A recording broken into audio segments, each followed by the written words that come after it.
fans, welcome back to another Back Nine Bets with guests. This week we have a second returning guest of the series, Ian McNeil, aka at Flag_Hunting, one of the premier flag podcasts out there, with both NASCAR and golf being recorded on their behalf, and now a recently acquired Rotoballer member. So welcome to the show again. My bad. How the hell are you? Brother, I'm good. Still feels a little surreal to hear Rotoballer staff member, but man, enjoy my time. A couple articles already out, and yeah, excited to dive into Valspar. We got to, it just kind of keeps coming on the PJ Tour. I mean, we just had 2 elevated events. Now we got maybe a little bit of an off week, but then match play next week, Masters 2 weeks later. So comes thick and fast, and just excited to be on the team. Excited to be with you tonight, and let's talk some Valspar later on. But maybe more importantly, what fucking just happened over the last 72 holes over there, Sawgrass. Oh yes, yeah. No, I thought. See, I've got the TV on. I'm a little distracted because I'm waiting on Aaron Rodgers news as the Jets fan. So I'm just sitting here in hell. As always, like Jets fans always are. We're just sitting in hell of suspense and mystery. I don't even know if I want the guy as the quarterback, but it seems like he's the only alternative we have now, and it seems like management has been set on him. So if I just freak out in the middle of the pod, so be it. It's because Rodgers probably finally chose to become a Jet. And you've earned it, brother. I mean, I feel like we're kindred spirits, because I too am a fan of a very much a tortured NFL franchise. I'm a Cleveland Browns fan, so yeah, I would take most quarterback situations over the one that we currently have right now. So even if you don't get Rodgers, don't feel too bad, because it could be worse. You could have guaranteed $250 million to like a legit criminal. So it is what it is. I mean, we're gonna give probably the same amount for some washed up Hall of Famers. So anyway, we'll see what happens with the Jets. That's not what people are here for anyway. But yes, like we said, Ian's now part of the Rotoballer crew, which you guys should go and check out, because this show is presented to you by rotoballer.com. Use code MANIAC as your little promo code there for any premium stuff you want to get involved in. We've got week-long premium packages and year-long stuff. So whatever length your heart desires, you can be on there with us. And we've got research stations, all the articles now, even more articles now. And we've got all the tools and things that you could wish for over there. And then we've also got the Discord that's popping pretty nicely. It's been some nice screenshots coming through in that Discord there on Showdown, which has been my little baby that I've been trying to get guys in there for. And we had like Hideki, Max, Victor, and a few other guys that were just cruising up that leaderboard, and then it all just came tumbling down. So yeah, I had a Hideki outright at 125 that I added live, and then the Hovland pre-tournament that you just hope for you hope for the worst for Scheffler. It sounds bad, but like, you're just like, just give me, I don't even care if I win. I just want a hedge opportunity at this point. It's been like, the well's been so dry for the last month or so. I would just love to be like kind of in one. But yeah, interesting Sunday until I think Hideki made that double, and then Homa made a bogey coming in, and all of a sudden, like, just the Minwoo like imploded. So Scheffler made some birdies, and then everyone else that was chasing just kind of fell apart around him. So, dude, I had a Tom Hoagie 125-1 ticket from like before the tournament, and he finished T3, and he just never stood a chance of winning this thing. Never was going to win. Yeah, never. Just not at a single moment in time was he going to win this tournament, and he finished T3, 7 shots behind Scheffler. So what on earth's going on? We've had Rahm win 2, Scotty win 2, and if you haven't been on either of those, that's just pretty much. And then we had Kurt Kitayama win 1, which was also no one was being on. So that's like 5 people that have just won since the beginning of the season, since you and I pretty much spoke. And, pretty much, yeah. It's no good. It's not good for business for us. The books are loving these two. We haven't had a period of time where we've had 2 severely dominant golfers at the top of the world, right? Where we've had this back and forth of world number 1, causing some havoc for us. So, yeah. Yeah, and the thing with Scheffler particularly is, like, it's one thing for Rahm to win Riviera by 2, and I think even the most ardent Rahm supporters would have, like, admitted he got a few breaks down the stretch. You had a Homa ticket, I had a Cantley ticket. We watched him live and tilted them both. Scheffler at Phoenix, he he was the best player in the field, but didn't feel like it was that far of a gap. Rahm, I mean, it took a Morikawa collapse for Rahm to win at Century. It took, Davis Thompson took him down to the wire at Amex. This week just felt different. I mean, Scotty, that performance, I was just trying to go back and like my limited golf history knowledge because I've been following since probably 2000. I don't know, mid 2000s. So like I didn't know, like I don't have a great recollection of the all-time greats like a Nicklaus or a Hogan or a Palmer, but just in the last 20 years since I've been following, I can't really think of many performances outside of Tiger where a guy can legitimately lap a field by 5 and lose shots on the greens. I mean, Yes. he gained 17 or 18 shots from tee to green. Yeah. He was chipping in, he was sticking irons, he was bombing drivers. There was just never any drama, particularly on a place like Sawgrass where there's peril everywhere, and everyone seemed like they got in some kind of trouble at some point. I mean, Scotty dropped 5 shots all week, didn't make a double, didn't make a triple, just 5 bogeys on the card, which around a place like Sawgrass. And incredible. Some of them were just really bad bogeys from off the green, like just a 3-putted basically from the fringe for one of them on Sunday. Mm-hmm. I looked it up. It was in my little database going back to 2017. Yeah. Out of the 140 events that I have in there that had putting metrics or shot link, only 3 people have won an event losing putting out of 140.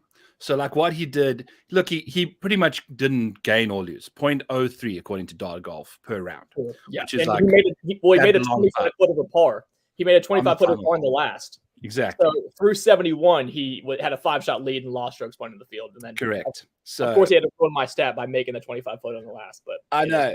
Yeah. So that just goes to show, dude, this guy's, and that is the part of the game that is so controllable outside of the chipping. Like the chip-ins seem like they should end at some point, but it seems like him and his caddy have this insane attitude about focusing on chipping it in. Mm-hmm. To really, because I mean, the difference in strokes gain, if you hit it to an inch versus chipping it in is huge. 1. It's like you can just gain so many strokes. And we'll get to an outright that I've chosen this week just because of that very mentality. I'm taking a page out of Scotty's book. So he's just, I was listening to the No Laying Up guys, and they were just mentioning how you can't go wrong when you're playing like Scotty Scheffler. Like just you can play aggressive because you got every shot to get out of any havoc you caused yourself because of your aggression. That only results in a despairing situation like 10% of the time. It's unreal. Yeah, because like Scotty, it's not like Scotty was like it's not like he hit every fairway and every green. Like he had moments of trouble, not like trouble where he's gonna make a triple, but like he just 3-putted or he missed like a 4-footer on 3 for bogey, and then basically just pulls one into the left rough on 4. Which if you guys have been watching 4 all week long, if you miss in that rough, it's lines. I mean, like guys are not even going to make it to the green. They're hitting over the green. That's almost impossible up and down. And Scotty just takes whatever wedge or 9-iron, just sticks it like to 20 feet. And you're just like, well, it feels like every time it feels like there was a moment of peril, he just rose above it. And, it's just, it must be so great for those of y'all that had Scotty tickets, because I can speak as from someone that like had a lot of Hovland and Day and, even Cantley, right? Like guys that would feel like they're going along great. Like it felt like their good was as good as Scotty's good, but like their bad just took them out of the tournament, where Scotty's was able to kind of, again, keep the ship afloat in kind of the perilous moments. Yeah. All just floating on tee to green excellence, like pristine ball control, like the putter, dude, if that putter just gets fixed somehow, like it's bad, like for a world like a premier player on tour, it's actually really bad. Yeah. Like all things considered, if you think about how hot Rory and Rahm get with the putter, that's what's got them to win these events. Yeah. Scotty just plodding along. So think about this, because I went through the stats last night on some of the outrights that I'd placed and some guys that I'd been looking at. And, Hovland's, for example, he came T3 in that big group of 10 under par, right? He had his best iron week since last year's players, gained over 7 shots in approach, out-putted Scotty by 2 shots on the greens, and he lost by 7. Like when Victor's driving home, like he's like, what the hell was I supposed to do? I played better than him on the greens. I hit it as well as I have in a year. and I lost by 7, like without a chance. So it kind of goes to what you said earlier about like since these elevated events have started, like it feels like the fields have only gotten smaller and smaller in terms of actual win equity. And I mean, I've made the move on Scotty at the Masters at 10-1 because we look forward. That event is less than a month away, and you know you obviously have Scotty and Rahm who have separated themselves at the top, but it does feel like a lot of these kind of second tier guys are not quite firing on the kind of cylinders we would hope for a guy to make a charge in the Masters and you know make a step into that kind of top 2 or top 3. Yeah.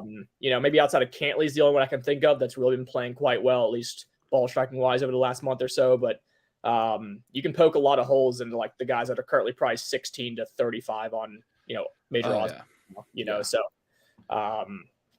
I posted on Twitter last night. It feels like the short list for people that can actually win the Masters next month has like never been smaller. So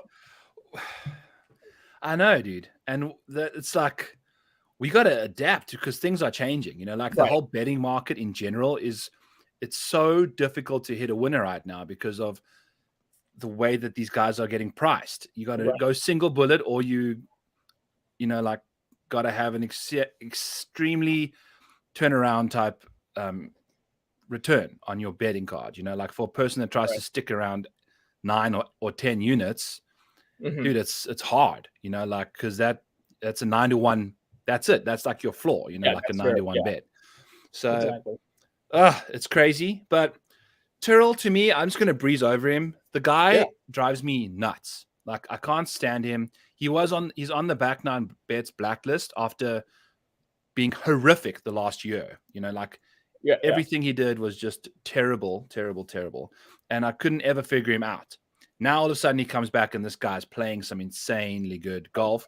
But he did come up that leaderboard. I looked at the Twitter video of his like highlights on the back 9. Guys just hitting shots to 10 feet from the pine needles behind a tree. Just like a luck boxing. I don't even know how he got onto the 18th green from where he was to make that final birdie. Unbelievable. Like I was kind of hoping that like I didn't have any money on Hatton, but I was kind of hoping like that shot would mean more down the stretch. I mean, for him it meant more because it meant a solo second and like $3 million. But from like a winning standpoint, I wish Scheffler would have kept the drama alive a little bit longer. But yeah, that shot on 18 was phenomenal. I mean, over the last 2 to 3 starts, you know, going back to Phoenix, I mean, he's come stateside here in 2023, put together a 2nd, 4th, 6th, and 40th in 3 starts and 3 elevated events. That's Bay Hill, Sawgrass, Riviera, and Phoenix. So the ball striking is great. I was listening to Mayo's show earlier, and DraftKings currently has a 40-1 on him to win match play next week, which I think is pretty compelling for, you know, just a gritty Englishman. You know, you trust him over a 10-foot must-make putt, and he's just kind of one of those guys that can stick around and just be a real thorn in your side. So, yeah, I mean, Hatton, I do kind of feel like he might have missed his big chance to win something big over the course of the last 2 weeks, but yeah, he's certainly playing as well as we've seen in a few years for sure. Yeah, but going into the majors and things, I don't know how much a Austin Country Club suits Hatton, but I said that about the players as well, you know, but there's a variety of shots that take place at the players where I think Austin's a little more of a, you know, like if Kisner can survive around there, then, you know, I don't want to play him where Kisner can, but Kisner's played well at the players before and he finished 2nd for Tyrrell. So I don't know what his game just seems to be morphing in a perfect direction right now. So let's talk about some guys that we actually care about and actually don't wish we had on our card, because I think that's where the real hurt and pain lies. So Tom Hoagie shot the course record. Amazing. I was preaching about like the correlation between his impressive irons and his poor around the green play. And I said, if you're going to bet a guy at 125-1, I don't care about his around the green play because he's going to hit 16 greens and shoot the course record. Yeah. He's only going to have to chip twice. And Sawgrass is a place where you can do that, unlike exactly. Yes. Like that. Turns out I was so spot on with that call, and then just no reward for it at all. Like no monetary reward. I stayed off him in DraftKings, had him in for a top 40. Congratulations. I got my money back basically.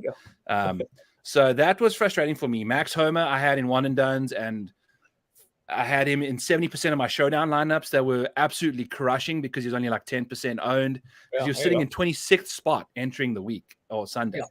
So no one was on him. And then he goes and roars up that leaderboard, hits the flag on a par 4 with the driver and Did he makes make birdie. Yeah, he Makes made birdie, but I mean that I don't know. It could have easily hit the flag and shot down, like, or anything. But also, thank God, never in the water. So that was one for me. And then Colin, bro. Like Colin and Tony are just they're so tilting right now. They I are. was on Tony as well. Yeah, I was on Tony too. It's like they brothers that don't know how to handle the moment. I feel like they've both forgotten what they were. Right. You can kind of, I don't know, you can kind of give Tony a pass because of the 6-month stretch he had to end 2022. Yes, yeah. Colin, man, at this point, it's gonna. I mean, I'm the biggest Colin fan, maybe on Twitter. I know. It's gonna take like a real number for me to like jump back in on him again. Yeah. Because what really concerns me with Colin is, I mean, he was phenomenal with the irons. I think he led the field on approach at Sawgrass. So I mean, it wasn't the Colin card that we hoped for when you bet on him was phenomenal. But not only is the short game now a big problem. The putter has always been a big problem. But now the driver of his last 2 starts at Bay Hill and the Players, I don't know if he lost strokes at the Players Championship off the tee, but I know I watched a lot of him at Bay Hill because he was in the same group as Xander, and I had money on Xander. And he was flush with off the tee. He led the field. Hoagie and Morikawa, 2 guys on the card with first and second in strokes gained approach this week, and still didn't win. Neither of them. 13th and third. It's just like that's the thing. He gained 9.5 shots on approach and finishes 13th. Like, at some point, like we got to see some life from some other part of the game, and unless it's like a one outlier, like when he chips everything in a Genesis and finishes T6, it's I don't know. I'm really starting to doubt the ceiling in some of these huge events for Colin. I think he might have to like catch up RBC Heritage or like a Mayakoba or something like that. But it feels like he's starting at a severe disadvantage against these big boys at majors and elevated events for sure.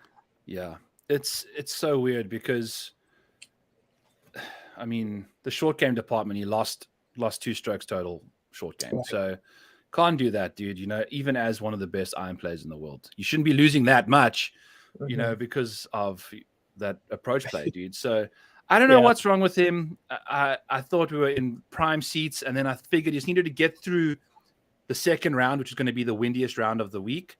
Yeah. Gets this massive break, gets to go play like 8 holes in soft, breezy, not nearly as windy conditions as he was playing on the beginning of round 2.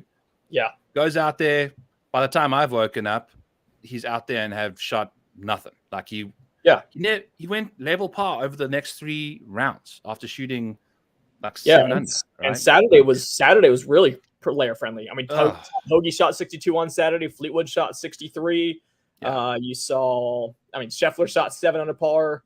Sungjae was surging as well. So for Colin to, I mean, he was maybe 1 back of Scheffler after 2 rounds, and he got beaten by 7 by Scheffler on Saturday, and that was obviously the end of it. But disgusting. I don't know, dude.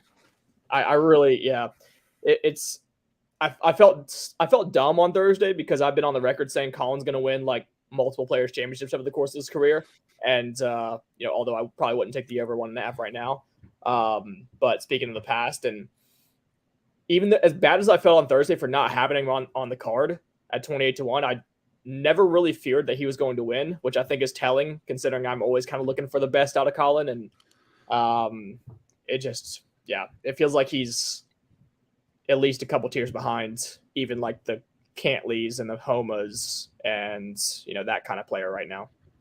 Yeah, dude. And so like Max, to me, dude, Max is just showing he's great. Some serious signs, because I've got him at 80-1 for the Masters, which I pegged up like a while ago. Thank God. Great number, So we'll see what happens with that one. I don't even know what that's at the moment, but I'm assuming somewhere sub 30. But he is just so consistent, and he's had the same situation as Scotty these last 2 events. Since the Genesis, I don't think he's really gained strokes putting. He gained my terrible. Yeah, like the guy is just absolutely cooking with the irons, and around the tee to green, he's so freaking solid, and that's what you love to see from from a guy that's doing what he's doing. You know, the putter, you'd like to see it come out and play a little bit more. Yeah. But at some point that's gonna, you know, and I don't know if Bermuda, we're starting to figure out, like he's had some good days on Bermuda and then more bad days than good, I'd say, over the last little while.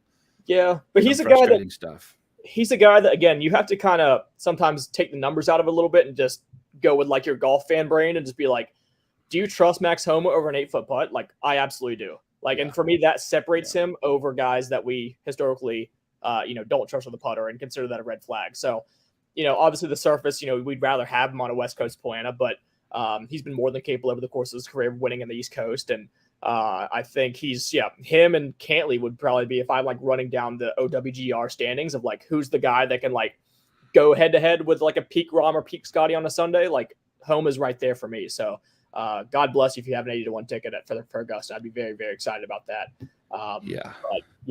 After obviously the top three and then Homa, Cantley, I think it runs out pretty quick because, I know Hovland's playing quite well, but there's obviously, I don't think he's going to win Augusta this year with that short game. And Zalatoris and Xander, JT, Colin Finau, they all have like some legit questions in terms of actually contending at a major. So, but yeah, Homa for me, I think is clearly a top five player in the world right now. With what he's doing, it just feels like with the ball striking right now, his floor is so damn high. He's just consistently giving himself birdie chances, and he'll have a hole or two where he maybe gives one back and isn't quite as solid as a Rahm or Scheffler, but certainly capable of scoring with the best of them. Yeah, I think he mentioned that he hit the shot he wanted to on 17 and the wind just switched on him apparently. So I'm going to pretend like that happened. But dude, I had Hideki, Victor, and Homa in that lineup that was looking so good. And they all parred 16. And then one of them made a double on 17. And then, just a brutal stretch. You just needed those 9 holes to go a little differently. And we were looking so good, man. But it's such is the nature of the beast, hey? So I was looking now quickly. Max is 28 to win at PointsBet the Masters. So still not terrible, but, I don't think I'd have gone. I don't know if I'm going to go there, especially with, like Scotty. I need to figure out a way to get Scotty on the card because if I've got an 81 on Max and Scotty, that's perfect. I think that's the way to go. But at 9.5 to 1, 9 to 1, I don't even know if you can go there with Scotty, but might have to. Luckily I got the Max, maybe we just go with that. So that's right. Yeah. And it's a discussion. You have time to decide. And obviously these markets will mature and there'll be numbers that emerge that I think will be a lot more appealing to the future market like a month out, because this is always kind of like the worst time to bet unless there's a clear value on like a guy deeper down the board. But that's very true. Yeah. The futures are more likely to be beneficial to you if you're doing it for value further down the board, like someone that can really go from an 80 to 1 to 28 to 1, right? Like that's the way to go. Yeah. I also want to chat about Bezzy, my boy Bezzy, Christian Bezuidenhout, dude. You had the yes, on Twitter. I heard he has changed coaches. I love to hear things like that and see an instant change in results. True. Because it could be just a simple swing thought that the one coach wasn't helping him get to. And Bezzy, outside of the round 4, the guy's approach play was actually looking rather sexy at the players. So there's a lot to like about that. Top 20 in a strokes gained approach at the players. Like he's not renowned for that, and he's a really good putter. So I'm excited about his prospects looking up because it sounds like they're really trying to find some more traction from just being that middle of the road guy. And he's now the highest ranked South African in the world. I think he's passed Louis. So yes, poor Louis. Jesus. But I was very proud of him. The guy just showed some savvy, and +2 in the final round was a little disappointing, but it's still to 13. It wasn't, Jesus, Minwoo Lee, dude, was like a roller coaster as well. Like that guy's game is just all over the place. 270-yard carries with 2 irons. Yeah. That's just insane power, bro. So I don't know. It's Jason Day. Want to chat about Jay Day? Like we can. What I think his game is trending in the right direction, but I think he's become a little allergic to the lead, like that scar tissue to fend off the nerves and embrace that contention has Right. worn away for him. I think in his little sabbatical away from top tier golf, Mm-hmm. like we saw the same with Svensson. There's Denny McCarthy. There's these guys that just get themselves in the mix and then they almost instantly repel away. Right. I just think for Jason, like, the fact of the matter is he just doesn't have the horses as the same guys that he's going to have to beat for the top titles these days. So his path to winning just is gain like 15 shots with a short game. That's like chip and put everything in, like do a Webb Simpson 2018 players, basically. Like, I think that's kind of going to have to be the method because, like, obviously he's had a phenomenal resurgence. I'm a big Jason Day fan, and it's been awesome to see him just cash top 10s and top 20s for people all year long. But, the ball striking still isn't quite like, I mean, it's never really going to ever peak J Day, but, he's only gained on off the tee and approach, like just on both ball striking metrics. He's only gained on that once, and that was at Phoenix. So he's kind of either been the driver's either been the problem or the irons have kind of been the problem, and he hasn't really sorted out that kind of consistency. And obviously perfectly live to win maybe like a second tier event for sure, but I think those of us that were touting him at 28, 30 to 1 at marquee events like the Players probably need to take a few steps back. So I mean, it's a great story. It's probably my favorite story of 2023. Just seeing Jason Day kind of find himself and all these kind of late 30s, early 40s guys like a Rose or a Fowler find their way to on the top of the leaderboard on Saturdays and Sundays. But I mean, where would you kind of, if you had to power rank him, like in the world golf rankings right now, like currently, like would he be inside like your top 25? Yeah, the first thing I thought about was I'd probably put him inside my top 20, but that's also just a very instant response. I feel like his consistency recently has been incredible. Yeah. But like if we're going to go back to like power ranking, how we did in your flag hunting pod, where I think we got to take like wins into account and top fives. If you look at J Day's, because of all the showdown stuff I do, I like notice these patterns with these guys. And Jason Day's first round and fourth round are the two best rounds of his tournament. So he goes out there, plays great, and then round 2 and 3 I think are like average, where he kind of loses track on the field, and then he's like, oh shit, I need to catch up again, and then he scourges up the leaderboard on a Sunday when he's out of contention, really. So yeah, it's weird. It's really weird, and that's what tells me that's a mental stat right there. So what you're saying is Jason Day Sunday 63 at Augusta collects the green jacket from like 7 shots back on Sunday. That is a very likely possibility. I think you got to live bet him like when he's like 150 to 1 on Sunday, making a little bit of a charge. Yeah, you bet him first round leader, and then you'll bet him live to win after everyone chases him in round 2 and 3.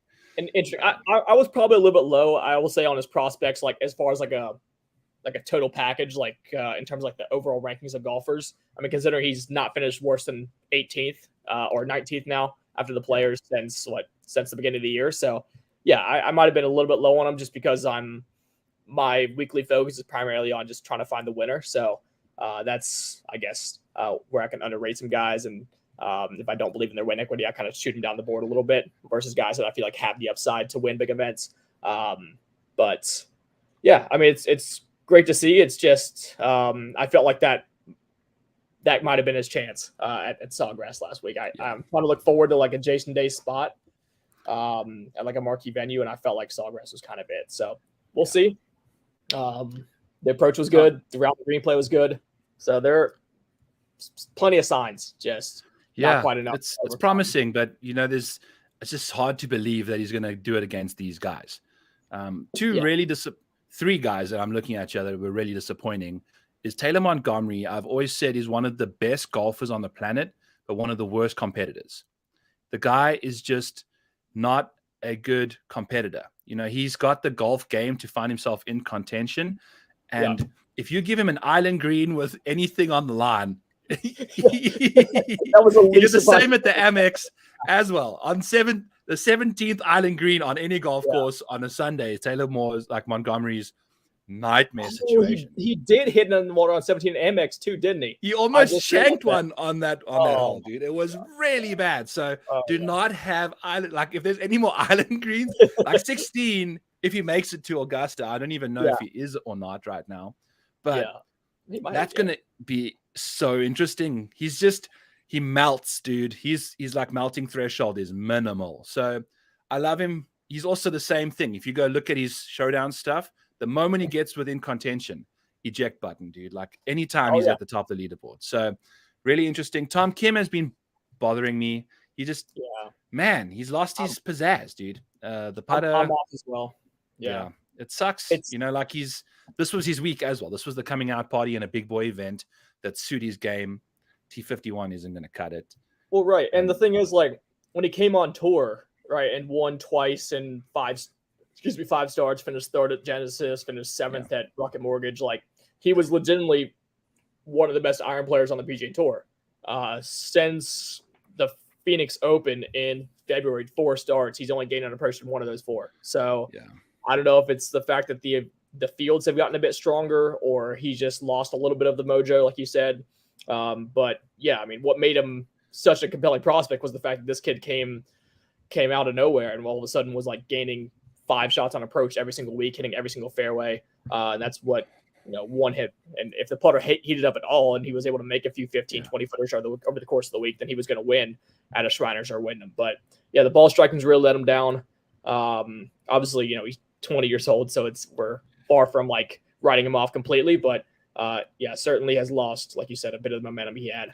I wonder if he's working on something. I wonder if he showed up on tour, realized, okay, I've got my card now with these last 2 wins. I'm sitting inside the top whatever in the world. I'm going to be part of these elevated events. Maybe now's a shot to try and get some extra distance or something, because I think that's obviously the biggest glaring weakness in his game. I wonder if he's working in a moment where he's got freedom to do so, to try and like improve his floor, because the ceiling is always going to be incredible with him with the putting and the iron play, but that floor with the driver is going to be a big issue. So I wonder if they're working on something. I was taking a look at his driving stats. They've got a little better, but they haven't like trended in an upwards thing.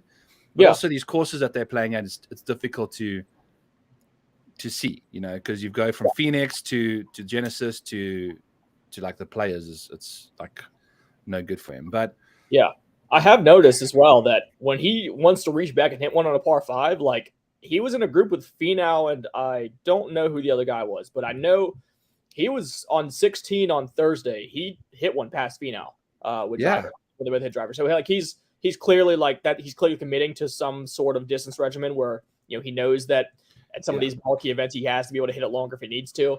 I don't know if that's taken away from the attention he gave to his iron game and his short game, because that's certainly been the struggles over the last kind of few months. But I mean, it's never linear progression. It feels like, I mean, we've all played golf. It's always a game where when one thing improves, it feels like something else kind of has to take a hit. So, I mean, certainly like a 20-year-old kid who's a top 20 player in the world, and like we're like slating him for finishing 51st at the Players Championship, making the cut when exactly like a lot of people didn't. Yeah, he beat Rory by probably 10 this week, so I think he's not doing all that bad. But it does kind of maybe pump the brakes a little bit for those of us that like to bet outrights and have that inherent belief at him at these top events.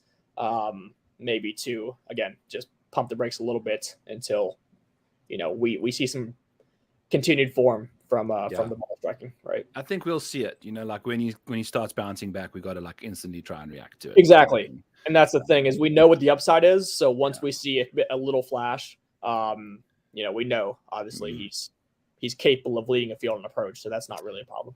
Yeah, let's do one more person before we go, because I find him really interesting. Is Cam Davis, someone that's missed 5 cuts entering the Players and then finishes T6, dude, playing some solid golf. And it turns out that he was having some injury issues. I think he was injured, sickness, illness, or whatever. The broadcast said that his body wasn't working correctly or something, which like the way he just fell off the cliff was ridiculous. It didn't make any sense. So it's good to see him bounce back, and he's going to be interesting to see how quickly markets readjust to him, because this is only 1 week like, but then when you hear things like that, like, okay, he was sick and now he's healthy, I'm almost willing to just scrap everything that's just happened in the last little while, like. Yeah, exactly. Now we have a reason for it. It's not like, Yes. and now we don't just have a reason, but then he performed directly after like it came out, right? He said, this is why I've struggled for the last 2 months. Now I'm healthy. And then we saw the results. So now I think we can, not go full steam ahead, but all the expectations we had for him heading into 2023, he's certainly capable of winning on the PGA Tour. He's done it already.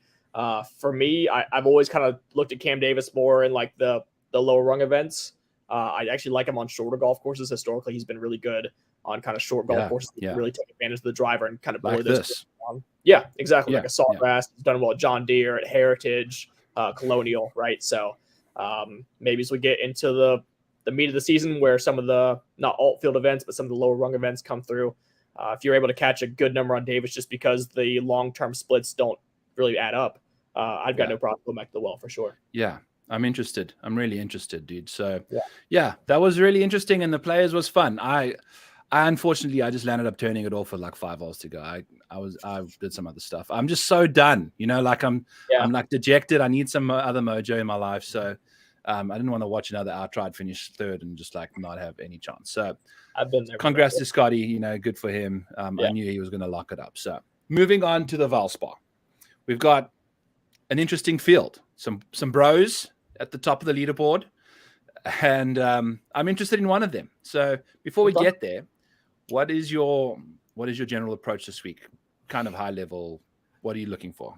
Yeah. So I would say, let's first and foremost, I haven't clicked anything at the Valspar yet. I haven't even flinched at the Valspar board yet. There are names that I'm obviously interested in. So this will be a lot of just me bouncing names off of you and see it and get maybe your opinion on them.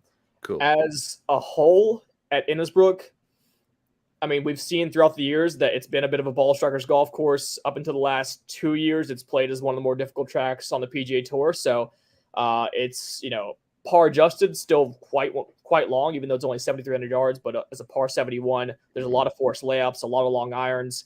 And if it plays firm and fast, and it looks like we might be getting some winds later in the week as well. If you look at the forecast for Palm Harbor heading forward, it has the potential to play like an absolute bear. For me, the biggest hesitation I had, because I do feel like if it was just a normal Valspar week with no wind and, no rumors about the rough getting grown up, and I think, the superintendents over there have kind of gotten tired of the fact that Sam Burns has finished 17 under par the last 2 years. I mean, before that, we've seen winning scores of 9 and 8 under. Yeah.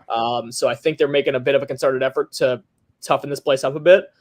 And so it's kind of drawn me away from my traditional approach here, which is like just take ball strikers with phenomenal long iron play and hope they get hot with the putter. Guys like Keegan and Casey and Neesmith and JT, like these have been the guys that have kind of populated leaderboards in recent history around here. So it's been a bit of a wait and see kind of approach for me as of right now on Monday night, because again, I just don't know what the distance are quite going to look like, and I don't want to overexpose myself to a skill set that is going to be completely dead if the winds kick up and these guys are missing 40% of their greens. So it's looking like if this plays like classic Valspar, I'm going to be waiting bogey avoidance around the green play a lot more heavily. I mean, long iron play is still going to be super important, and then obviously putting on this kind of overseed Bermuda that we've seen and recently at places like Sawgrass and at Scottsdale, at Amex, at PGA West, etc. So those would be my kind of key stats, just as a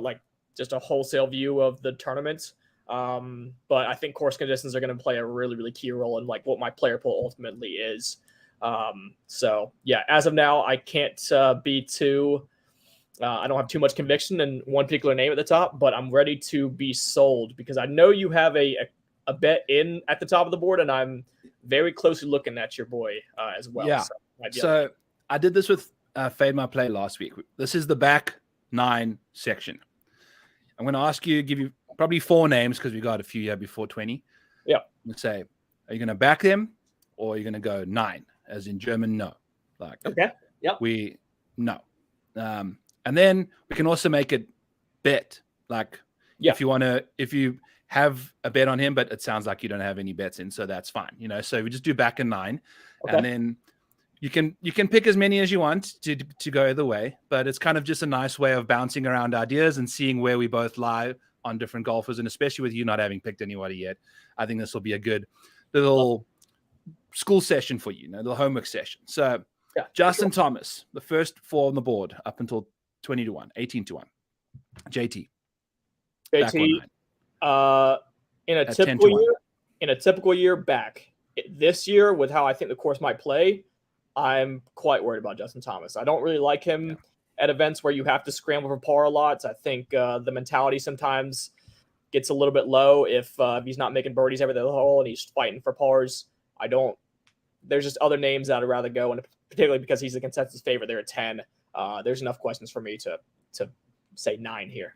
All right. So we'll just rattle off the answers, then we'll go back to these next. Oh, yeah. Okay. Sorry. Okay. No, you're fine. I lost track of what we were trying to do as well, because it's just been one of those days. So Jordan Spieth, 14 to 1. Of the top, back. Yeah. Sam Burns, 16 to 1. 9. Matt Fitzpatrick, 18 to 1. Back. Okay. Those are my 2 favorites, Spieth and Fitz. Yeah. Interesting. Okay. So talk to me about Matty Fitz first. Okay. So Fitzy, I think there's been like a distinct European flavor at the Valspar and a lot of these Florida courses at the start of most years. And I think this has the potential to play like a bit of a European tour course if the winds kick up and the rough is long. Emphasis on scrambling, bogey avoidance. Fitz is a guy that's going to keep the ball in play off the tees. He's a phenomenal par 5 scorer as well, which on 4 par 5s here is super, super important. One of the best players in the field in bogey avoidance, one of the best players in off the tee here. So I understand the long iron play is not exactly what you would want, but if this does turn into a Valspar iteration where, again, guys are only hitting 55, 60% of the greens and it becomes a bit of a scramble fest, that's exactly the type of tournament I think Fitzy kind of thrives in. And we've seen just enough in the recent form. He hasn't really popped at the top of the leaderboard or anything like that, but I think that's done a nice job of depressing his price. Still finished 14th at Don Palmer, which is another really difficult golf course with a stronger field. So I think, 18 to 1 is probably the best you can get on Fitzy across markets. Him and, like I said, Spieth, those are probably the 2 looks I'm primarily looking at if I was to start my card below 20. Yeah. Fitzy to me just seems like he's checked out since the US Open. I don't know. It's just he hurt me at Pebble because they hung those horrible misprices on the top 20 market where they hung all 3 of the top guys at the board at plus money for top 20. I managed to one of the 2 guys that missed the cut, basically. So I went in 2 units there, and that's what started a spiral for me that went out of control. So I blame Fitz for all my losses, even though he was only part of a 2-unit loss there for me. But I just don't like his approach to the game right now. I think he's kind of resting on his laurels a little bit. The guy's the US Open champ.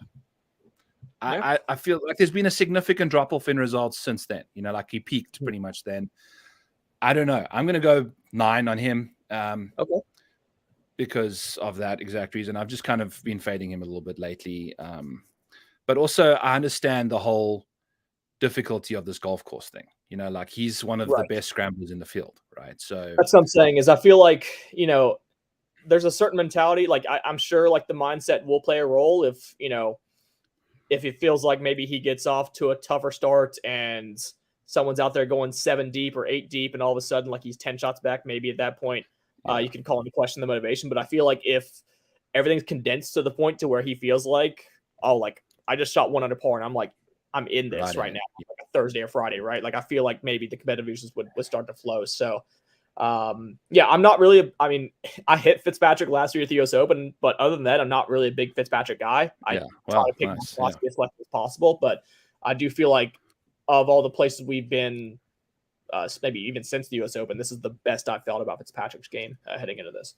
Yeah. I felt like he was going to be a great play at Genesis as well, where, like a lot of around the green, but I think his ball striking proximities are just not good enough for a course like that, whereas maybe he can get away with it a little bit better.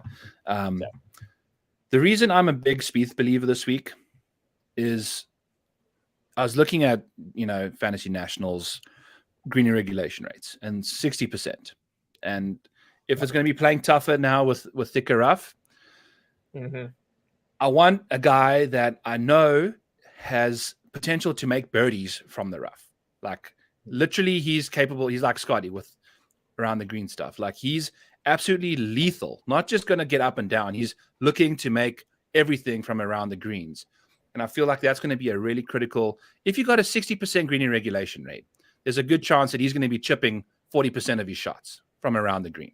Right. I mean, just simple math, right? Everyone's going to be somewhere between 30 and 50% chipping or pitching or wedging. And like his specialty around a golf course is when he has to hit these funky shots, dude. So his around the green play has been really trending in the right direction lately. I mean, obviously, we've seen at Bay Hill him do ridiculous stuff there. The putter, a bit of a concern, we'll see. But the iron play as well is like fifth in this field over the last 24 rounds. So two really important scoring clubs. Like his scoring club is when he's missing the green, basically. He's not like rolling in birdie putts. He's rolling in like eagle chips and stuff. Right. You know, it's like he almost needs to miss the green to have a better chance at birdie because he's just putting is just so iffy. But it has also been looking like it's been trending in the right direction a little bit. The putter, you know, sitting about field average right now, but it looked like it was bouncing back at Bay Hill. I didn't quite see too much at the players. Did you see how he was putting? Just an eye test there, or he's always got that 4-foot miss in him. That's the kind of the thing with Spieth. But overall, I mean, he's gained in 2 straight in Florida. Gained 1.4 at the Arnold Palmer. Gained 0.8 at the Players, which isn't crazy. But you know, he's playing so well from tee to green, and it feels like the driver's gotten worked out a little bit more. Which I don't think is a huge deal around here. This is actually a golf course where I underweight off the tee compared to like a normal golf course. So I think the two things that I'm looking at most, which is iron play and around the green play, Spieth obviously checks both those boxes with the flying colors. So and he's won year before as well. Exactly. Yeah, he's got the horse history, which actually I did want to bring something up. So are you using any comp courses for Valspar? Because I feel like for me, it's been a little bit tough to kind of conceptualize a comp course. It's obviously not as like waterlogged as a traditional Florida course. It's a little bit too long to be like a Harbor Town, Waialae, Maikoba like comp. So the one that came to mind for me was Wyndham a little bit. It's still pretty positional. The rough tends to get thick down there in North Carolina in late August, and there's a fair few kind of mid to long irons. But I still feel like Wyndham's a par 70, less emphasis on par 5 scoring. So I was curious if you maybe had found something in your research that had you for like a comp course, a better comp course. No, I don't do comp courses that much. I don't know why. Okay. I've never really I probably should include them in my research process a little bit, but I pretty much try and make their stats to the course. You know, that's my main thing, is like assigning the model to the course and seeing what they get up to with that. Yeah. The course history for me is, I mean, if someone doesn't have course history, then I'll go and take a peek like Cantley at, was it the API? Yeah. Like if you take a look at Murfield and Quail Hollow, places like that, Candy's played well. So I figured he'd play well at API too, and he landed up putting nicely there on the final day. But I just think Spieth's course history is fine. You know, it was 2018 was the last time he played, so it was a little while ago. But he's such a psycho. I'm sure he remembers every shot he's hit from all the rounds already. So I'm totally okay going there. I need a guy that can close something out for me. I don't know, dude. And I'm saying that about Spieth is a bit of a tough call, but you know, he's an elite. He's one of the four elite players in this field. Not like, I'm using the word elite very loosely, relative. But I mean, JT, Matt Fitz, and you know, after 16 or 18 to 1, there's a clear gap, I think. I mean, and there are players that are playing well in the 20-25 range, but after Burns and Fitzpatrick, it certainly feels like it's a bit of a plug your nose situation with some of the numbers we're dealing with in the 20s. So is Burns just your problem? It's just recent form, just not there for him. So it's funny. I actually lied with the fact that I don't have a click yet. So if you've been following flag hunting for any amount of time, you'll know that we kind of frequent a certain offshore book that was offering repeat champion props about a month or two ago. So I was able to catch Sam Burns at a 33 to 1 to win Valspar, just because I looked at the schedule and I was like, there's no way any of the top guys are playing this event. I was actually surprised Spieth and JT even played here. Or even signed up for this thing. But so I do have Sam Burns at 33 to 1. I would not bet him at 16. I don't know. The approach play has been awful. The short game is not great. It feels like Sam Burns, like, of all these top guys, he's the least likely, or he's the most reliant on putting to like produce like a top result. So Yeah. obviously the upside is there for him to gain 9 or 10 shots putting on these greens. He's obviously putted them well before. But in terms of like tee to green, there's just I have obviously the least amount of confidence in Burns compared to Spieth, Fitzpatrick, and JT. Yeah, I'm right there with you there too. So I think we've made a pretty clear establishment of where we like in that range. So we got 4 guys here in the 20-1 range. Keegan Bradley back on 9. Oh, 25 to 1. No. Tommy Fleetwood, 25-1 back on 9. Not outright 9. Justin Rose, 27-1 back on 9. 27-1 Justin Rose. Yeah, that's the closest we've come. I'll say back.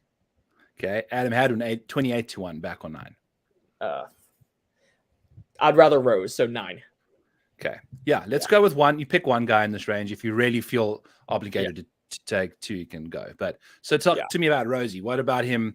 What's the reason? What's going on? The proximity, long iron play, and the putting. Yeah, there's not a lot to really dislike with the profile, which kind of scares me considering, I mean, obviously he's won it at Pebble Beach earlier this year, but whenever your model spits out Justin Rose, Davis Riley, Adam Hadwin, Justin Suh, Wyndham Clark is your top 5, you're like trying to scramble to figure out, did I do this right?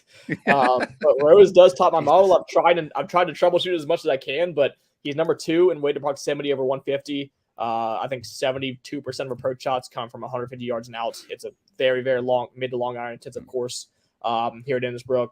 In terms of his his comprehensive tee to green numbers, he's 14th in this field in approach. He's 18th from tee to green, 9th in bogey avoidance, 4th in good drive percentage, 5th in par 5 scoring.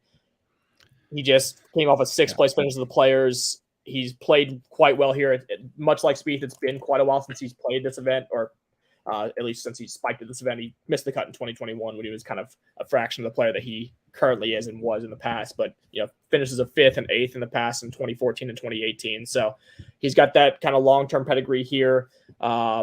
The recent stats look great. It feels like he's playing as well as he's played in 3 to 4 years. So I do feel like of all the guys that kind of spiked in my modeling, Rose is the guy I trust the most to actually, like you said, bring it home. As much as my numbers like Hadwin and Clark and Davis Riley, I don't have nearly the amount of trust in them as I do in a guy like Rose. So for me, 28-1, I know it's a gross plug your nose kind of number, but he would be my favorite of this range for sure. Yeah, and that's the thing. It's like you don't have to bet a guy in this range. It's just we're going to back if you were, given the death wish to do so. Cool. So yeah, in this range, I would obviously probably go Keegan. I just think his ball striking is just some next level stuff. Yeah.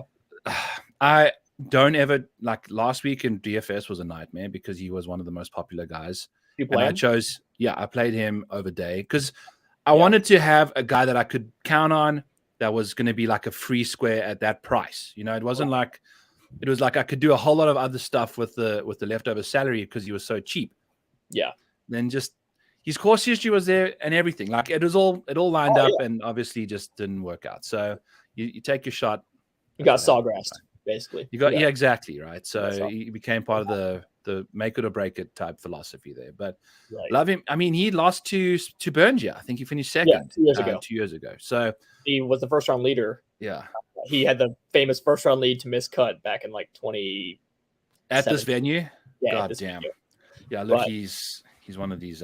But here's the thing, if like I said, if this course plays like it has the last 2 years, I love Keegan here because like you said, the ball striking is phenomenal. His long iron play is great. Like he is a guy that has the potential to hit 65-70% of his greens if the winds don't kick up and it doesn't affect him in that way. So yeah, I certainly see the argument for Keegan. He's again probably in terms of your power ranking ball strikers after JT, he's probably right there in that next tier. So I understand it. What I did also want to mention about Spieth is the wind, dude. I feel like his game in the wind is just some of the best, he just gets vibing with it. So that's another reason why I like him in the 30s. So we got not too many guys actually in the 30-1 range. So we're going to roll with 3 or 4. Go. Brian Harman, 35-1, back on 9. 9. Denny McCarthy, 35-1, back on 9. 9. Davis Riley, 40-1, back on 9. It's the closest we've come, but still 9. Justin Suh, 40-1. Yeah, I'll back Justin Suh 40 to 1. Okay, we'll stop there then. So talk to me about so Suh, dude. Like Asada. I didn't even, I've said that once or twice, but that's not where I went to say there. Yeah. What about him, dude? Talk to me. What's the Man, situation? I mean, here the thing with this range, and the thing with just like betting outrights in general at a course like this, like I'm just more prone to go to the guys that there is a little bit of unknown, a little bit of untapped upside. Justin Suh obviously came out. I mean, we've heard this story many times, but he came out in the same class as Morikawa, Hovland, Wolf. So was that fourth guy, right? Like it's taken him a little bit longer to realize that upside that we envisaged from him out of USC, but he's come to Florida, finished 5th at Honda, 24th at Bay Hill, 6th of the Players. Those are big boy results. He does have that. Again, he's shown that upside of being like an upper tier ball striker. He's top 15 in this field and approach over the last 36 rounds. Number 2 in good drive percentage, top 25 in tee to green overall. And so he's progressing exactly how I like a young player to progress. He's got right there in the mix at Honda, came up a little bit short to a more experienced veteran like Chris Kirk, hung around the Players Championship, was just right there in the leaderboard. It felt like all week long. And now he's at a weaker field event. He looks around. He's like, I can take these guys. You know what I mean? I've been beating these guys for the last 3 weeks now. I've got an opportunity to win a PGA Tour event and change my life. So I think 40 to 1 for me. This is a range where, again, I'm not particularly interested in a Brian Harmon or McCarthy, who have shown time and time again that, their ceiling is T9 to me, at least. So, or they've shown it enough times to where I'm not particularly interested in backing them at 33 to 1. So for me, Suh's by far the most compelling of all these guys. And let's despite add Wyndham Clark to the mix as well. Oh, God. Pick between those two. Because I feel like out of this range, this is where I feel like the Wyndham Clark and Justin Suh could easily probably, the way they've been playing, no, for sure, in that 30 to 1 range. For sure. I mean, if you run stat models this week, you like Wyndham Clark. I can almost guarantee you that. Yeah. I mean, he pops in ball almost. Striking's been nuts, dude. His ball striking's been great. His tee to green's been great. He's actually the second best tee to green player in this field over the last 36 rounds. So for me, it kind of comes down to Wyndham, the fact that like he's been playing so well, but like we haven't really seen the result yet. Like where his like moments in the spotlight been. He's been very good at finishing top 35, but not quite kick the door down to be in like a final group or to be there on the weekend. So for me, I think Wyndham's probably a safer play just based on his recent form. But if I'm picking a guy to win the golf tournament, I'm still going to take the kid that I do believe, has potential to be a top 20, 25 player in the world at some point in his career. So that's going to be okay. Yeah. A bold stand on Suh, because I've got some room left over still. I've got, one other guy, 121, which we'll get to shortly, but I haven't really picked anybody else, mainly because I didn't want to do another Photoshop, mainly because I don't really have a strong belief in anybody else, like it's hard to, it's hard. They run out quick. So the belief in these guys runs out quick after about 30 to 1. It feels like. I know. So there's a guy that I pretty much liked all the way 121, which is, we'll get there, but okay. Ben Griffin, 50 to 1. Oh no, we've actually skipped a few people. Gary Woodland, 40 to 1. Back on. TBD based on forecast, but for right now, 9. Okay. Yeah. You'll take him in breathless conditions. Correct. Where he's going to give himself a world of birdie looks versus pars. Okay. Exactly. Mav McNeely, 45 to 1, 48 to 1. No, not even a thought. Not even a thought. Not even a 9. Just no. Yeah. Ben Griffin, 50 to 1. Yeah, I could be sold. So back, yes. Yeah. 50 is a nice number for the guy. Yeah. Yeah. He's also, so at what point do you decide, okay, I like a guy because he's been in contention, or I like a guy, or I don't like a guy because whenever he's in contention, he's knocked eventually, right? Like Ben Griffin did. But it's the players. It's a different situation. Yeah. We've seen him have a bit of a meltdown when he gets into contention. Like the top 40 thing is his shtick, dude. The guy's just out here until he makes a triple on 18 to, I think, dead heat everybody to death. The Ben Griffin top 40 is the new Taylor Montgomery top 20. Like that's that's been the ATM on the PGA Tour. It's been insane. It's a treasury bond, dude. Yeah. It's just it kicks out like you won't believe. Right. And it's probably another good week to do that here. I mean, especially at 50 to 1, I feel like that's a number that you're going to see some nice top 40 market numbers in there. So talk to me about him. Yeah. So in regards to like the mentality and like the trust factor, like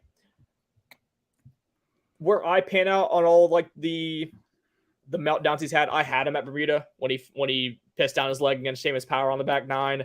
But he's come fourth at Wyndham, 12th at the Sony. I mean, we can list results till the cows come home on Ben Griffin, but I mean, he's clearly been playing phenomenally. Where I rate out is, I think it's almost always like a net positive. The fact that he's put himself in the mix and has, I'm sure, learned something about himself in that process. And again, now he comes to, let's just face it, it's a lower rung event. I mean, he's got to feel a lot more comfortable. I mean, this is a guy that's finished. I mean, he's had one missed cut since last September. I mean, like we said, he's been cashing top 35 checks for 6 months almost now. So, he's got to, again, look around and be like, this is my chance. I'm playing well. The around the green game has been absolutely phenomenal over the last month or so. He's second in my model in bogey avoidance, 11th around the greens, 5th in total tee to green play. And so, again, kind of like he's found his way in the mix. He's playing well. 50-1 feels like a solid price for a guy that I think we all agree. I mean, could be maybe the best player out of this new Corn Ferry crop. Class of 2023. Yeah. It's interesting, dude, because Montgomery, I don't know if he's ever going to win a tournament. So I've had a rant on this. I don't know if you've ever heard this, but no. So it was right after Sony when I think he had the first round lead or maybe even the 36 hole lead. And I added him midway through Friday at like 40-1. And I was super excited. Obviously, like I was never really a big Montgomery believer because I worship at the altar of ball striking, but I was like, this is a perfect spot for him. I'm looking at the leaderboard. Guys like Sung Jae and Spieth all missed the cut, so he's working with guys that he probably beat for a whole year at the Corn Ferry Tour last year, and he just gets out there on Saturday and like he can't hit a fairway, can't hit a green. The putter eventually runs out of luck, and he just falls down the leaderboard. And at some point, you have to have some type of ball striking acumen. Like you just can't be carried by your putter and win a golf tournament on the PGA Tour. You can cash a lot of checks, but I think, in my personal opinion, like he's just way far behind the curve from tee to green. So in my philosophy, I'd much rather go with a guy that has shown the acumen from a ball striking standpoint and can create birdie chances at a regular enough basis to where the putter doesn't have to be white hot to find his way into the mix. So for me, a guy like Ben Griffin rates out much, much better in my long-term outlooks for these Corn Ferry grads than like a guy like Montgomery. I couldn't agree more, bud. I'm all about rainmakers now, and I'm just trying to think of guys like upside versus like their current value. Right. I think Ben Griffin is not a bad. I'll go and see what his prices are. I might spend another $2 on an NFT of Ben Griffin and deal with the taxes later. I'm still learning about all this stuff. Yeah, we need to get in a private call and talk about some of that because that feels like a really fun way for me to lose all my money. Yes, in a DFS way, but also it's still like stock markety. I might have a guy coming on next week that's gonna that's been in the know of this stuff, and I'll tune into the live chat. I'll ask him some questions. Yeah, dude. So I want to like do the first one this week. So I've got actual not just the starter pack dudes. I actually went and bought some guys so I can run 2 different lineups, and we'll see. Who the heck knows what's going on? Yeah. This is what like 18-year-old me was like dreaming of. Like when I was playing FIFA Ultimate Team, I was like, can I just do this for golf? And now it's here. You know what I mean? So it's a recipe for me to like literally go broke, but it's gonna be a fun time. Because there's like a short term. I know, because I was sitting here and almost bought a $200 Max Homer NFT. I was like, what am I doing? I didn't even spend this on like DFS, dude. So I'm like, no, like you chill out because the NFT stuff's getting you out of control. I did land up buying 2 Max Homer cards for $19.99 a pop for when he does play next, because I was looking. JT was $44, probably because he's playing this week. Right. Scotty Scheffler was $40.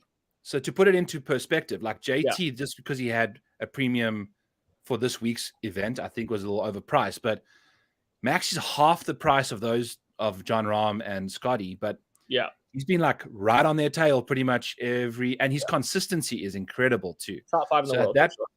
That price, I'm almost going to probably go buy more because I just think that here I am like telling you about my degeneracy. Have you gone to like the elite status, the Eagle packs, or are you sticking with the birdie packs for now?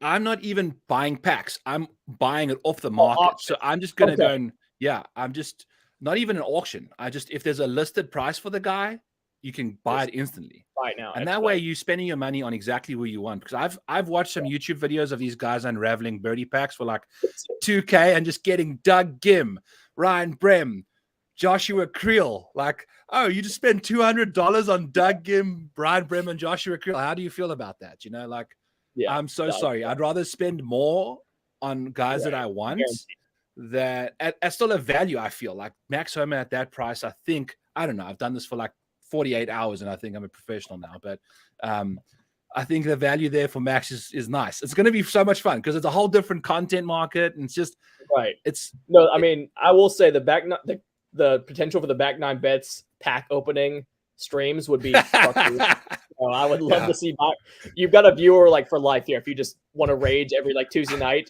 on Rainmakers packs, I will support that in any way I can. Dude, I might just say, okay, tips are accepted only to be contributed to the pack opening. So we can all be in this together. I'll provide the content. I'll rage for you guys. Like, I can't wait to spend $200 on Doug Gim. You know, like, that's fucking phenomenal. Yeah. It's ridiculous.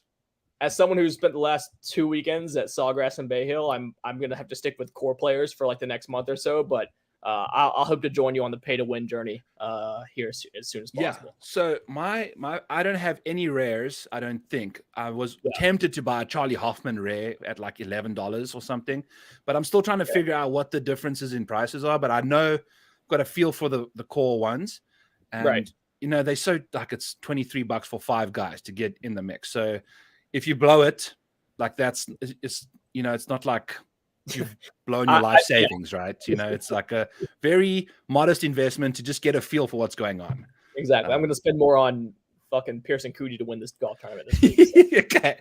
Pearson Coody. We got to get down to him. Okay. Yeah. So let's, do you want to stop the back at 9 or do you want to just kind of have you got the odds board up to and guys at 2, I'll just rattle off some names. It doesn't have to be Benny On. He's one of these guys, shorter courses like the Honda Classic, around the green play, one of the best in the field.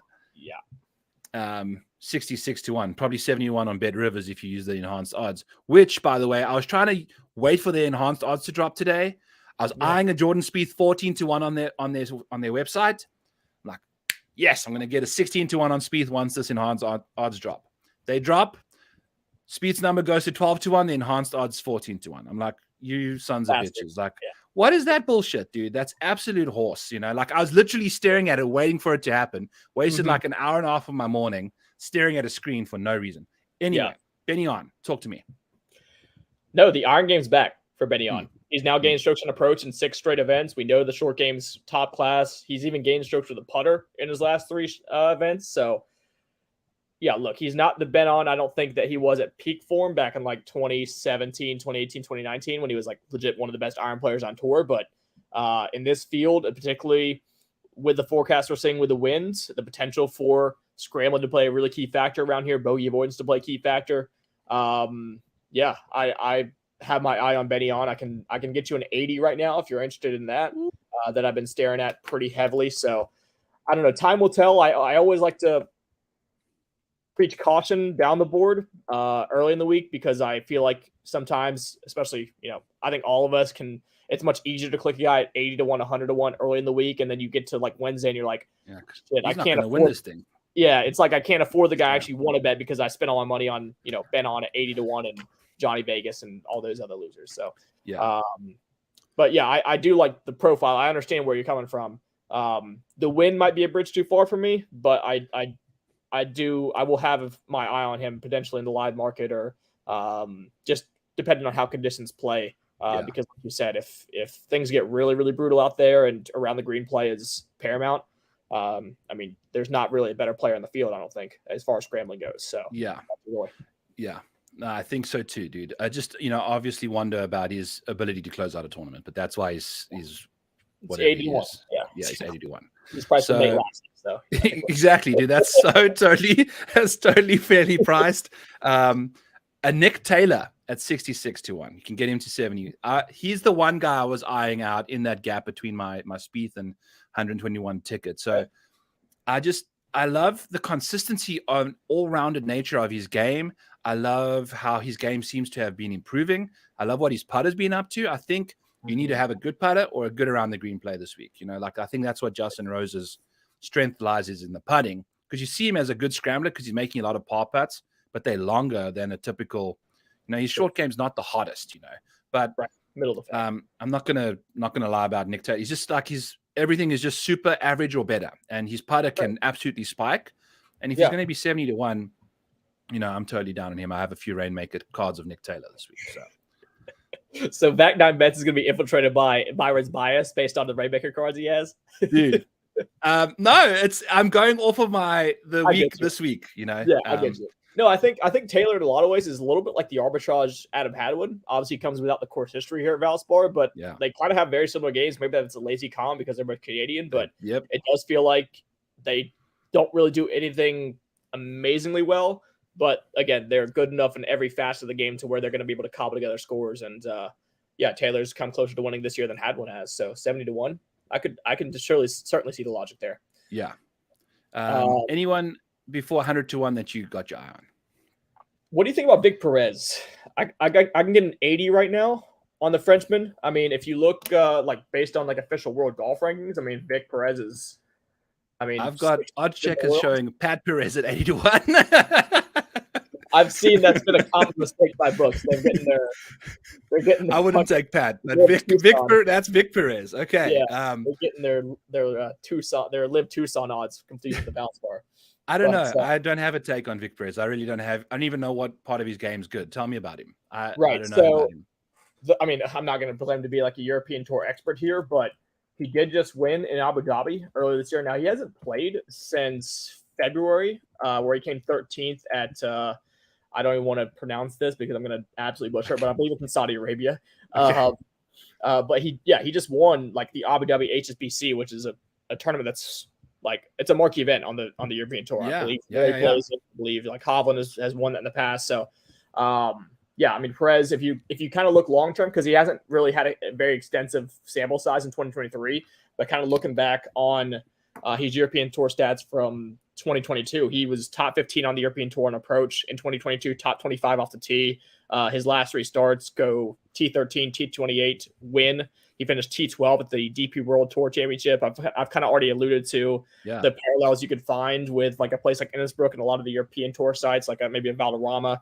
That you could draw a more difficult golf course. They play a lot more varied styles of golf there. So I like Europeans when things maybe get a little bit harder and you have to cobble together rounds. So I just think in terms of the pedigree of player we're dealing with here, Perez, again, I think, the fact that he hasn't played since February is certainly, that's over a month since he's teed it up competitively, but at 80-1, I can certainly stomach a shot on a guy that's won some of the biggest titles there are to win over across the pond. So, that was a name that certainly stuck out to me. I mean, Johnny Vegas, I'm always a bit of a sucker for, but he falls a bit under that Keegan thing where if guys are missing a lot of greens, then I all of a sudden hate Johnny Vegas's upside or just his prospects in general. How about Aaron Rye? I think I can, let me see, what is his current pricing right now? Probably 66 or 80-1, somewhere in that range. Yeah. I don't know, dude. If I look at Aaron Rye's, if I pull up his stats, just from a top 10. I'm sorry to interrupt, but I think he might have withdrawn. He's not on any of my odds boards. Oh, okay. I don't want you to waste your breath. Let me go to our boy Rob Bolton here and see if that's an official. Okay. Yeah. Yeah, he's out as of 5 hours ago. Okay, sweet. Well, no Aaron Rye talk. I don't like his upside at all, but I guess tough golf course you can right. It's a lot of fairways, really good short game, but it doesn't matter at this point. Yeah. And then Gary I guess Higo? I looked at Higo because I think the main problem with Higo is the driver because it just gets so wayward. Yeah. He hits it a mile, but at places like Honda and Sawgrass, he's just gonna hit everything in the water, or he's gonna have 3 water balls per day. The long iron play is solid with Higo. He's actually the second best par 5 scorer in this field, 28th in tee to green play. He's got winning pedigree on the PGA Tour already. He's won 3 times in Europe. I'm a big Higo guy. I cashed him at the Palmetto when he won at Congaree. I cashed one of his Canary Island wins. So he carried me for a large portion of the summer of 2021. I'm a big Higo guy, so I would love to see it. His game's kind of bounced back a little bit. I mean, he was playing really bad, and now it's starting to like move in the right direction. I'm just saying this because I have a Rainmaker card at him, and he's very cheap as well. Rainmakers. The Rainmakers they're gonna corrupt me, man. So Backnot Bets is now just like it's about Rainmakers. Yeah, you're basically just pumping and dumping the players. You're about to list Gary Higo on the market for what you paid for him because you just counted him on. It's a poison pill. Yeah, that's it.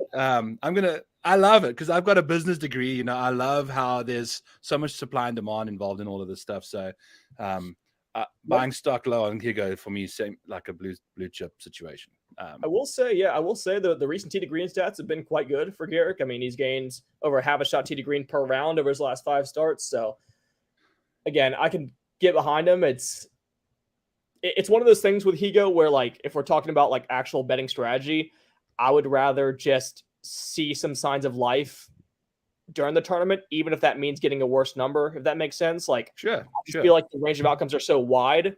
I could see Higo like being first round leader, or I could see him being like 8 over par through like 4 holes. You know what I mean? So I think for me, like, he's sitting probably right now, 70, 80 to 1 on odds boards. So if I have to wait till Thursday afternoon and maybe sacrifice a few points to make sure like he's playing up to potential, like, he's a guy that I do trust to win if it does come down to it. But like I said, the miscut equity is as high as maybe anyone else in this field, it feels like. So. No, absolutely. And that's fine. You know, like from an outright bet or whatever, or a Rainmaker situation. I'm joking. Rainmaker, you wanted to make the cut. But who else you got? I've got to go up until the 120, and then I'm going to tell you my guy. Okay. Let's talk about Alex Smalley. And if you don't want to talk about anyone, we can just go straight to my dude too. Like, I want to talk about Alex Smalley. Alex Smalley. Okay. Let's talk about Alex Smalley. He's been an interesting cat the last little while, huh? Yeah, made a hole in one at Players, so I don't know. I don't think that means anything. He still lost strokes and approach to Players, which kind of a tough when you make a hole in one and still lose strokes and approach. But I mean, if you look more long term, I mean, he's legitimately one of the better ball strikers in this field. He's contended at a lot of longer golf courses that facilitate a lot of long irons, like fourth of the Houston Open, 10th of the Scottish Open, 6th at Mexico. So a lot of these golf courses that are stretched out, long golf courses, you have a lot of approach shots from 175, 200. Those are places where he's kind of repeatedly popped up at. So I think Valspar is a place that, he can, if he has 7, 6, 5 iron in his hand a lot, he can create chances where others maybe can't. He's gained around the greens in his last 3 starts. So I think when you're just looking down the board in terms of like talent and guys that, like, on a macro perspective, you just have inherent belief in, like, Smalley's a guy that I legit think can be a PGA Tour winner. Also played at Duke, which, if you listen to Andy Lack at all, he's made comparisons to Innisbrook to Washington Duke, which is the golf course that the Duke players play a lot. And I think not just Andy, but a lot of guys have kind of compared Innisbrook to like a Carolina golf course, a more inland, tree line, parkland style of golf course when compared to like a traditional Florida course. So I think there's enough smoke there. And I'm a kind of a sucker for Smalley. So whenever I can get 100 to 1 on him, and he's priced alongside guys like, Troy Merritt and Michael Thompson and Webb Simpson, like, obviously I'm going to go to Joseph Bramlett. Right. Although Bramlett might be a guy that has, maybe not for the win, but I do like Bramlett kind of in some capacity in terms of maybe a top 40 or something like that. Yeah. I mean, when you price around Pat Perez, there's a lot that's you got to love that value, dude. So Pat Perez not showing in my model, man. Last 6 months, I haven't seen anything about him. I can't believe that they got Pat Perez in here instead of Victor Perez. That's just so hilarious. The difference in skill level couldn't be greater. Or trajectory on career as well. Like, just 2 totally different vibes. So funny. Anybody else? Let me just tell you my guy. Yeah. 120 to 1. Sam Ryder. Oh, okay. Sam Ryder. Okay, no. We can go to Pearson after this. Tell me about Sam Ryder, because I like him. Sam Ryder, bro. Okay. Ride or die. The guy has just been putting out of his mind, and has been doing it for a while now, right? And his approach play, I mean, also, I'm totally okay just ignoring what happened at the Players, because that is one of the most knife razor's edge golf courses you can find. If you're off by a millimeter or two, you're done. Yeah. The approach play wasn't so hot, but man, oh man, he made the cut, and the putter was firing. So for a guy that's 120 to 1, who's one of the best putters in the field, dude, if you just take a look at the last 24 rounds, he's been absolutely sensational. The guy's second behind Maverick McNeely in putting. What's going on with that? And then if you take the approach, even with all that crap at the players, he's 42nd over the last 24 rounds, which is 120 to 1. I'll take that all day. And he was just in the mix at the Farmers not so long ago, like literally holding off the world's best. And right, like seemed completely fine until we got his mother on the broadcast. I was going to say just keep her off the broadcast and everything's going to be fine this week, dude. I was going to say, until he got the mush from his mom, he was going to fuck the shirts open. Yeah.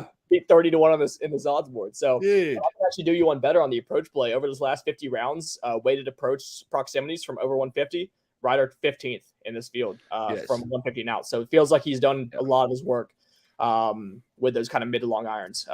So that's it's certainly compelling, and a guy that has popped up on leaderboards a lot better than this. And the fact that he's 125 to 1, He's been playing those elevated events a lot, and I feel like it's so funny. It goes from major to minor league in these events. I wonder what the confidence of the guys that can contend in these events that have been playing in the elevated events, like you've been saying. I've been beating up on these guys that have been better than me even in these situations. So sweet spot. I know we're like an hour 21 in, and usually I try and cut this off an hour, but it's kind of gone off the rails. We'll go until an hour and a half, but I'm not sure. Sweet Spot DFS, aka Eric Darbo, said, "I'm not sure Mush and Mom should ever be in the same sentence." So we've got Sam Ryder's mom to blame for that, Eric. So she did him dirty. It was very bad. She was capturing tickets, which she's obviously not a gambler, because she would know that you don't touch her money. Like, that's the worst thing you could do. She was just being a mom. I mean, there's nothing wrong with what she did. Of course. I'm just a non-gambler's perspective. What she did in real life in the betting industry was cardinal sin. She was going to get crucified. But yeah, I love what he can get up to. I mean, he's sitting at 120 to 1, and I understand the course history is fantastically bad. But he's playing so different right now, and I think his game he's changed his whole game since I think the calendar year started. So I'm totally down on Sam Ryder now, and got a few rainmakers on him and won. And he was cheap too. I think it was like a 365 for a rainmaker card. Oh, yeah. So go this week. You're gonna sell him for like $25. Get into the Max Homa in there. I might. It's interesting because if you get in low, then you've got that in already, and then you can just keep entering him into these events at minimal investment, right? So I think it's such an interesting thing. I'm so excited to talk more about this stuff with other people, because it's like, where does it go? Let's hit an outright first, so we can go dive into the rainmakers. Yeah, I'm gonna hit an outright and immediately buy 2 equal packs and just flush it all down. We're just gonna rip. Let's go, dude. We're just gonna rip 30 packs and just. We'll do a shotgun of beer before each pack rip. Lord. That would be a fucking stream. When Byron hit enough outrights to open 3 eagle packs between the two of us. We just sitting there in a rage at the fact that we just got Nate Ladd, Rainmaker. Yeah, we've got a Rainmaker Doug Gim, just an absolute scintillator. Poor Doug Gim, man. 6 over par on Thursday. Yeah, dude. I mean, the course history for him, it was so interesting. A guy at that level just obviously was tough too. Anybody else in this range, my bad? Have you got some eyes down the board, or? Can you talk me out of Pearson Coody? Because I feel like I just kind of have to. I mean, the dude came 14th at Arnold Palmer. I watched a lot of him while I was there. I mean, he's a flusher, man. I mean, that Saturday round he had, that 65 he had at API. It's one of those things where when it's happening in real time, you're like, this is about to cost me so much money down the line, because he was just sticking approaches from 185 to 10 feet all day long. And I mean, it's kind of the same thing with Saul. He has the pedigree, former #1 amateur in the world, won a Natty at Texas. We've known he's been coming for quite some time. He's the grandson of Charles Coody. So he comes from that type of royalty type of pedigree, or he's got Charles Coody. He won the Masters, man, back in oh my God, he won the Masters? Yeah, let me see. Masters. He won it back in 1971. Okay. You didn't know that? No, that's insane. No, I'm sorry. But yeah, so Cootie's a guy again. Like this is the type of dude that when you finish 14th at a place like Bay Hill, it gives me. I'm sure it gives him a lot of confidence. He's closed out 2 events already on the Corn Ferry Tour. He's won in Panama, one in Maine as well. So, I mean, he's been a pro for only a short amount of time, and he's already kind of climbed the ranks quite quickly. So, yeah, he's like 125, 130 to 1 on some of the books that I've been seeing. So he presents more life to me than obviously a lot of guys that are career journeymen and are capped at like a T23 ceiling. Yeah. I've got no problem betting him in outright because at that number, I'm fine taking on the risk of I've got that Rainmaker heartburn coming up here.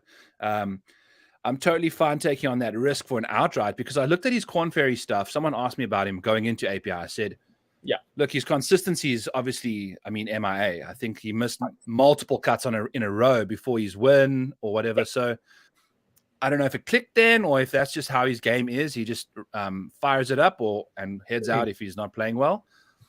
But if you're betting an outright at 120 to 1, whatever, like.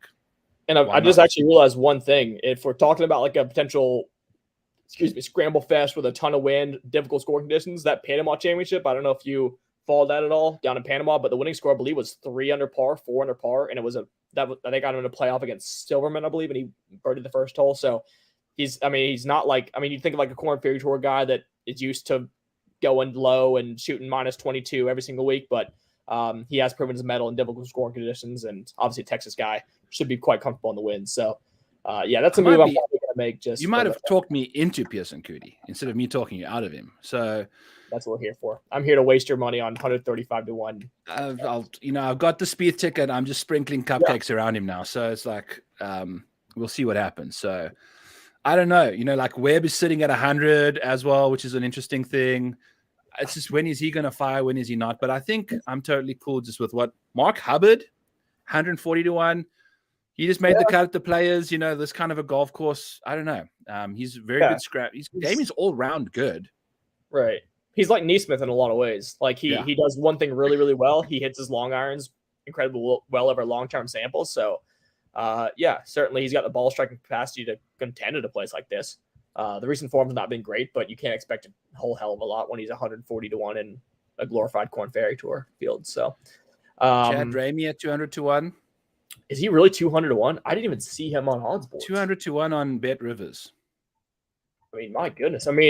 These greens are very similar to the ones that they just played at Sawgrass. He gained 11. And that course, it's a kind of a similar course. Not a lot of guys coming from Sawgrass and playing this event, right? So I can't believe he's 200 to 1. To be quite honest, I think it's 200 to 1 on Bet Rivers. I can't tell you right now. I didn't know he was in the field, to be honest with you, Byron. I know. So if he can, the putter and the scrambling, that's his strength, and he seems like he's in control to have been sitting in the mix there.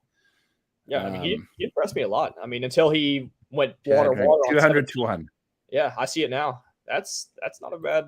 If you go enhanced odds with Chad Ramey, let's see what that one. 250 to 1 on Chad Ramey. So what? Okay, so I don't have a book with enhanced odds. What's the point of betting them without the enhanced odds? Oh, because this one does each ways. So it's got the top 6 or whatever. That's why they give you a little less odds to give you a bit more to leeway on that each way, which is fine by me if you know. But also, why would you want to do enhanced with Ramey where you can just get the each way at 200? That's probably the way to bet him, is to get him inside the top 6 because that might be the way to go. Yeah, it'd pay 50 to 1 to if he catches inside the top 6, right? Because and he just finished at the Players. Maybe he just, you never know if that rolls through or if he's just totally gassed. But it's 200 to 1. It's not like it's 50. That's a pretty crazy price. I'm not gonna lie. You're grasping at straws already at this far down the board, and for a guy to shoot 64 at Sawgrass, even though it was just one day and he collapsed shortly thereafter, you could certainly do worse than that. I can find you a lot worse. So, I don't know, man. I would love to come on here and give a ton of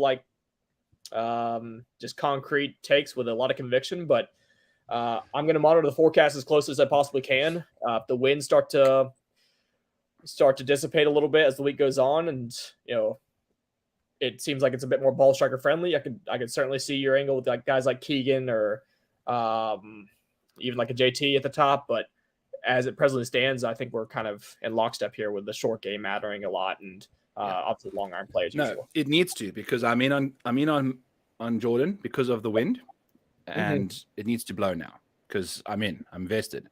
Bought my Rainmaker cards, bought all that jazz. So, and Spieth isn't on Rainmakers, by the way. I try to find him, and I don't think you can buy him. He doesn't have NFTs out there. I don't know if he's like a FanDuel dude or whatever. But what about those Bryson NFTs that he was selling like 2 years back? Can you use those on Rainmakers for the match? I don't know. You remember that? Imagine you just like show up to like DraftKings HQ, is like, so I bought this NFT off this guy. This is what happens when the podcast goes longer than an hour. Then we start having some fun conversations, which probably needs to happen more. But right, yeah. I mean, when you're taking a bath over the last 6 tournaments from an hour perspective, like you just have to kind of find the humor in it. Oh, dude, I'm right there with you. So drenched in Jets clothes, we still haven't signed Aaron Rodgers since 90 minutes getting on TV. So he might not even ever be a Jet. We've cleared cap room. We've brought in his offensive coordinator from the Broncos, who's horrible, but he's Aaron's little bitch, and he just lets him do everything he wants. So we've got the whole thing set up for him. Right.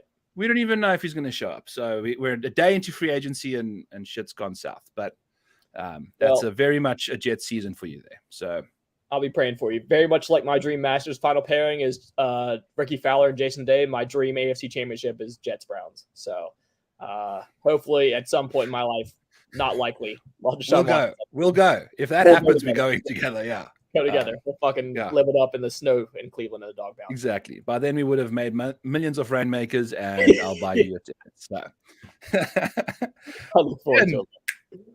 Thank you so much. So catch Ian at rotoballer.com. He's obviously part of the squad now. Love to have you on the squad. Where else, what else, who else can they catch you at?